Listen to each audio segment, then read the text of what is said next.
Hey everyone, welcome back to Fantasy Cricket here on StarPick. We are now looking at match number 24 and man, how this tournament is progressing. Some exciting matches, some high scoring games, some rather low scoring games at times, and hopefully the teams that you are selecting are scoring those points for you. Match number 24 sees Bangalore hosting Chennai, and Bangalore wicket, we've seen that if you get in as a batsman and you get going, it's quite difficult to contain, but also if you're a wrist spinner, you do get some purchase and some assistance. So the wrist spinners have been fairly effective in Bangalore, and although it's not a very big ground, so if you're not bowling very well on the night and the wicket is fairly true, top order batsmen again should score heavily. But as I said, generally there has been some assistance for the wrist spinners. So expecting a high scoring game tonight. Let's see what both teams have to offer for us. With regards to Bangalore's batting, Kohli had a start last match, he got to 30 and then got out, and he's certainly the kind of player, in the form that he's in, if he decides not to get out, it's going to be very, very tough to dismiss him. And I think he's that kind of captain and that kind of leader that he wants to lead from the front, he wants to finish matches. So should he get a start, I think he will be one player that will make sure that he bats as long as possible. AB de Villiers, he's a superb striker of the ball, we know that, and he's certainly back in some really good form after his last innings. Mandeep Singh as well, good local player. He's not getting much strike. I've seen Bangalore sending up Corey Anderson, but I'm surprised because Mandeep Singh has had almost double the strike rate. He's not getting much opportunity, but if early wickets do fall, he's certainly somebody who can, in the middle order for Bangalore, score you a great deal of points. From Bangalore's bowling perspective, Wokes and Umesh Yadav have certainly picked up wickets on occasions for them, and both have been successful in the Bangalore stadium, so they are options.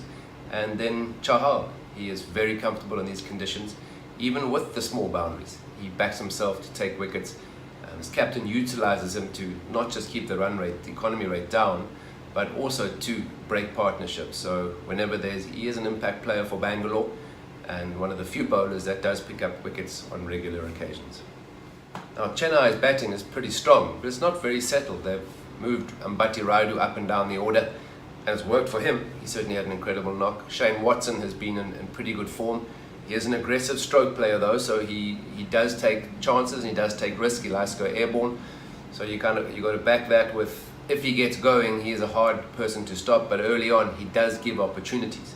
So against the Bangalore attack, do you think that he can get himself in and then score big? He doesn't often give it away once he's in. Faf du Plessis we saw scratched around, so I wouldn't be too interested in him. That might even bring someone like a Sam Billing back in.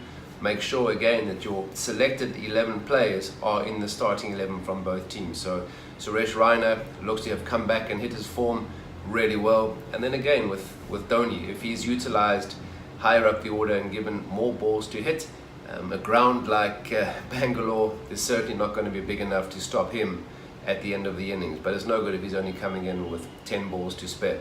So if he utilises himself higher up the order, Ambati Rayudu, as I said, is in great consistency, and he might be played around with though with regards to where he bats, and that's always a concern. Can you keep your consistency when your role within the team is changing all the time? Again, a decision that you have to make. Bowling wise for Chennai, Bravo and Watson, for me they're both all-rounders. They both get opportunities to score. Shane Watson obviously a bit more at the top of the order. Dwayne Bravo hasn't been utilised a great deal. We saw he batted after Jadeja in one of the matches and then got back in before him. So I think Dhoni has realised that Bravo certainly is one finisher who he can rely on, and if he gets more deliveries to face towards the end of an innings, he can be destructive with the bat, and he picks up wickets consistently with the ball. So somebody who's in the action, from a fielding point of view, he's always in the hot spots. He's a great athlete still, and he continues to take wickets. Karan Sharma's had an opportunity to play, and he has picked up wickets for Chennai. So if he does bowl in Bangalore, same with Chahal for Bangalore, he could get some assistance from the wicket. So Karan Sharma is a possibility to pick up some points. And bowling wise, that's pretty much it for me.